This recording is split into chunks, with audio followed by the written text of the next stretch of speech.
With June comes the start of summer, the warmer months and the increased cost of electrical bills as we all blast that AC to keep cool.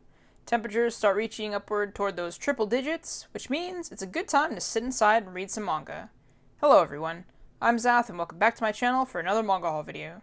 This haul will be for the month of June, and I have to say I picked up some really sublime titles this month. See what I did there?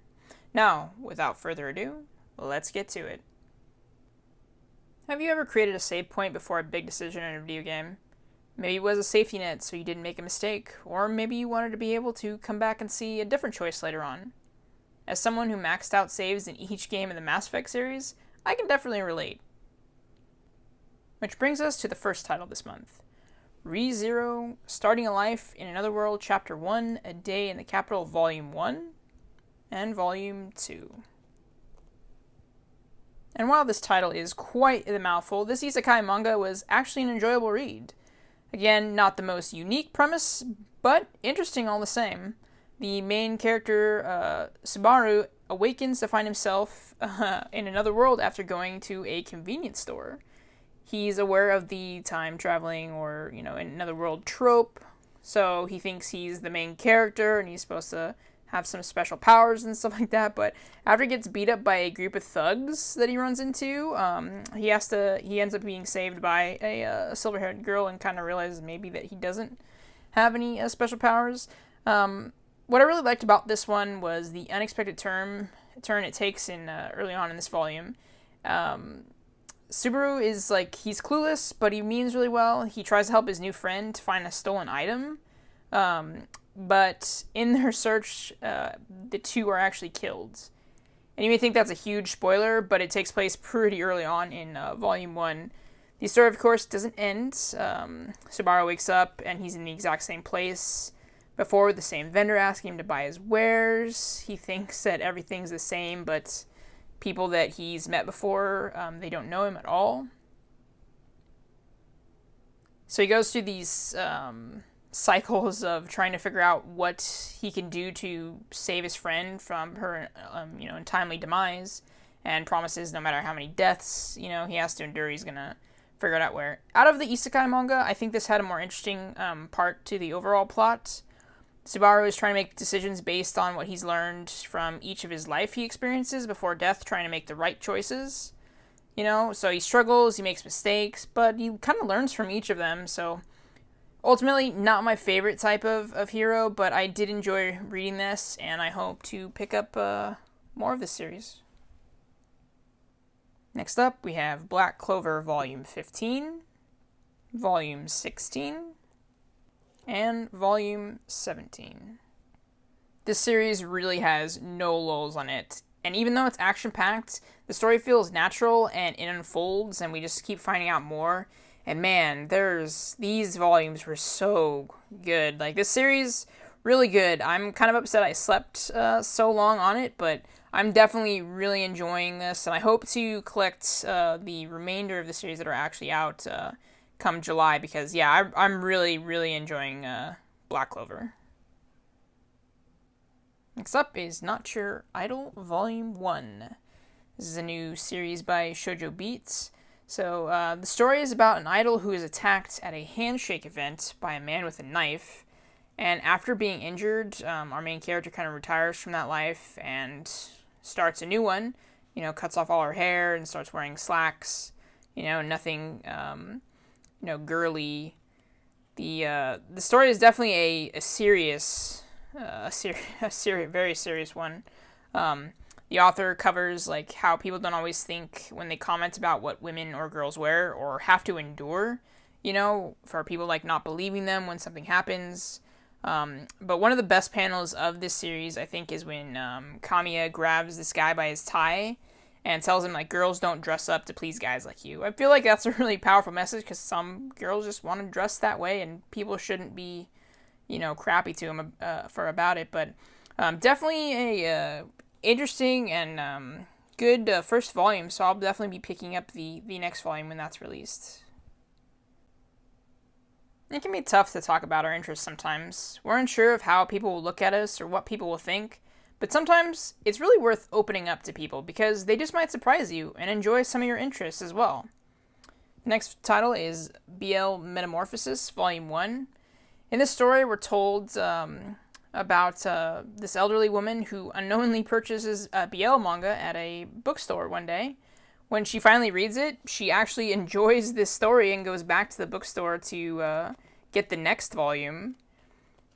And she meets this high school girl that works there, and she kind of helps her, order the book and stuff like that. But this high school girl also really enjoys reading BL manga. So the two form like a really unlikely friendship over their common interest, and it really makes for some wholesome content. Where the younger girl is kind of awkward about people knowing her enjoyment of BL manga, the elderly woman kind of wants to enjoy what she can because of, all the missed opportunities of her past. It's really an enjoyable first volume, and I will be picking up the second volume's release. But yeah, this is a very wholesome manga, so if you're looking for that, definitely pick this up. And speaking of BL manga, we have 10 Count Volume 1, Volume 2, Volume 3, and Volume 4. Now, I know what you're thinking. You're thinking, Zath, those are some risque looking covers. Are you really sure you're just not reading pure smut now? And I'd say to you, this title actually has a really, really good story. Sure, there's some steamy parts, but at its core, it's a literal healing story. One of our main characters suffers from misophonia, a pathological fear of contamination and germs. Sorry if I mispronounced that. The other is a counselor that kind of identifies this disorder and tries to convince him to seek treatment.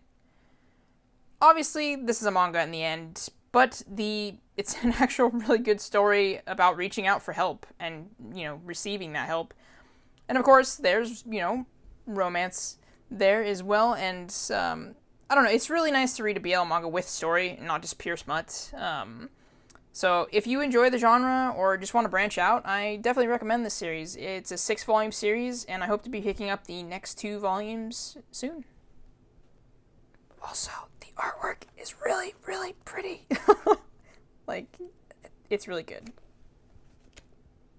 After that, we have Boruto Volume 8. This volume was actually pretty good, showing more of the plot now, and it's getting more interesting, more kawaii stuff, so it definitely did hold my attention. I was a bit annoyed with how weak Naruto appears in this volume, but overall, I enjoyed it, and probably pick up the next one. Hopefully it keeps improving each volume.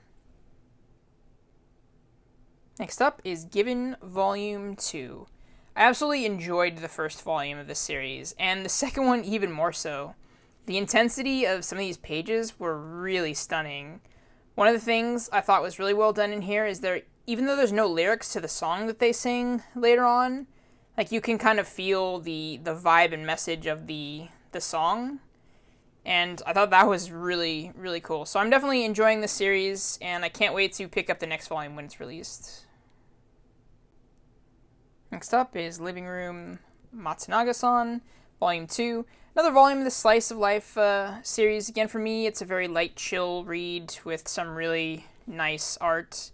I don't think the story is anything groundbreaking, but it's been enjoyable to read so far, and I really do like the art style. So, yeah, I'll be picking up the next volume when that's released.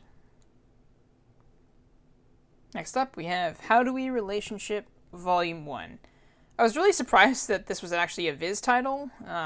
The story is about 2 women who are friends, and then one night while they're out drinking, they discover that they both have a preference for the fair sex and decide to start dating one another.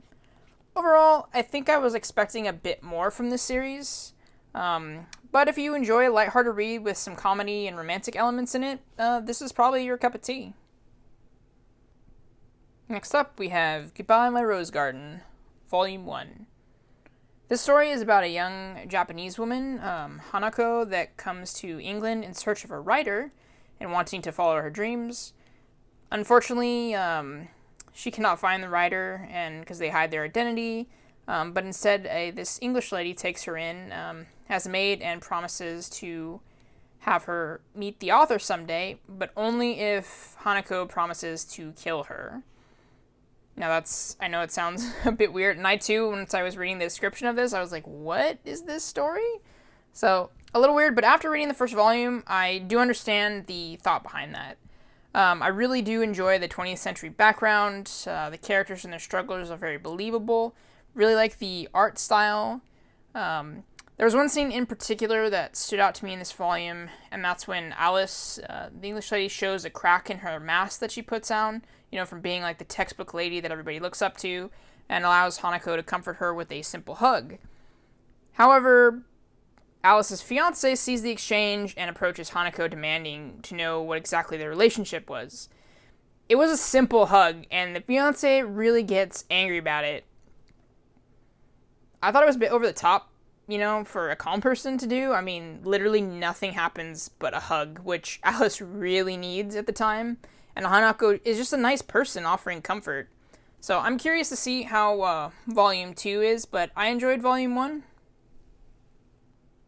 And wrapping up the haul this month is Love in Limbo Volume 1 and Volume 2. These two volumes are the completed series, and it was actually a really, really cute story. The story takes place in Limbo.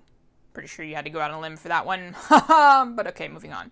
The story is about a former soldier who died and was sent to Limbo, named Callan, to become the new Grim Reaper. No, not that one. A different one. But, and he has an assistant down there, and they're all fighting these bad things or whatnot, but each person has like a story. But yeah, the each character has like a reason that they're there, and they talk about it, and then they have these cute little like bunny things. They remind me of they're kind of between something from The Promised Neverland and the Studio Ghibli like dust sprites. I don't know, I got that vibe on them. But it's just the art. First of all, the art style is good. I really liked the story. Even in 2 volumes, like it told a really good story. I liked the character design, stuff like that. Like these guys run around in like leather jackets, super cool. And scarred main character is always my fave. But the story behind this was actually really, really good. So for a 2-volume series, it had a lot in it. It had action, drama, of course, romance, and just a good set of character casts. So definitely, if you're into this story, definitely pick it up. And that's gonna do it for my June haul. Thank you all so much for watching. As always, if you have any recommendations for new series that I should try out, let me know in the comments below. I'm Zath. Have a good day.